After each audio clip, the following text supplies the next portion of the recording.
Bago tayo mag-start sa meeting na ito, tayo muna ay manalangin sa ngalan ng Ama at Anak at Espiritu Santo. Amen.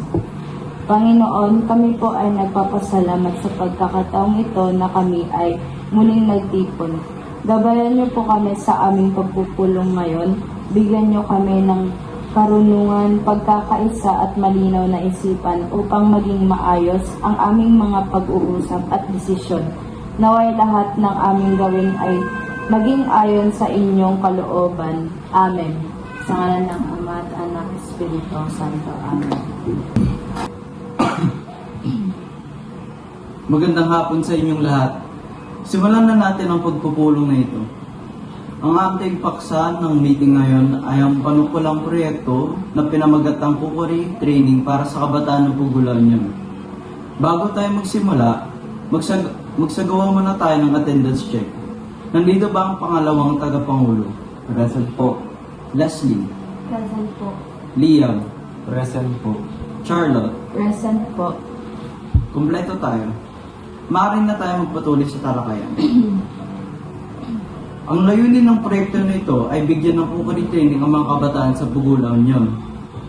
Sa pamamagitan na ito, matutulungan natin sila magkaroon ng mga kasanayan sa pagluluto na magagamit nila sa hinaharap para sa hanap buhay, negosyo, o personal na kaalaman. Tama yan. Pero kailangan din natin ng sapat na pondo para may sa katuparan ito. Inimumungkahi ko na magsagawa tayo ng fundraising activities tulad ng fun run, food fair, para makaligong tayo ng budget. Samahan ako. Pwede rin tayong maglunsad ng donation drive at online campaign para mas maraming makaalam at makasuporta sa ating proyekto. Magandang idea yan. Ang maliligaw nating pondo ay gagamitin sa pagbili ng mga kagamitan at materyales na kailangan sa pagsasana, tulad ng mga lutuan, sangkap at iba pang kasangkapan. Maaari rin tayong mag-imbita ng mga volunteer chefs o guro sa pagluluto upang sila ang magturo sa mga kabataan. Sa ganitong paraan, magiging mas pakinabang at makabuluhan ang pagsasanay. Magandang mungkahi yun. Makikipag-ugnayan din tayo sa lokal na pamahalaan at sa mga paaralan upang makakuha ng suporta at tulong sa pagpapaunlad ng proyekto. Ano pa ang mga susunod nating hakbang pagkatapos ng pulong na ito? Unang-una, ihahanda natin ang opisyal ng proposal ng proyekto. Target natin na matapos ito bago matapos ang susunod na linggo para may ipasagad sa paaralan. Ako na po ang bahala para sa pag-layout at pag-edit ng dokumento ng proposal.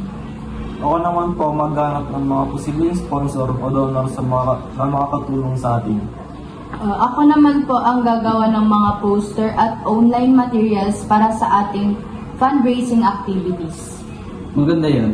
Ang ating susunod na pagpupulong ay sa Oktubre 17, 2025 para sa finalization ng proyekto. Kung wala nang ibang mungkahi o katanungan, tatapusin na natin ang ating pulong. Maraming salamat sa inyong lahat, sa inyong oras at sa aktibong partisipasyon. Magaling, team! Sana maaprubahan na agad ang ating proyekto. Oo, malaking tulong ito sa mga kabataan ng Pugu. Excited na ako sa mismong training. Ayos. Meeting adjourned. Magandang trabaho lahat. Thank you.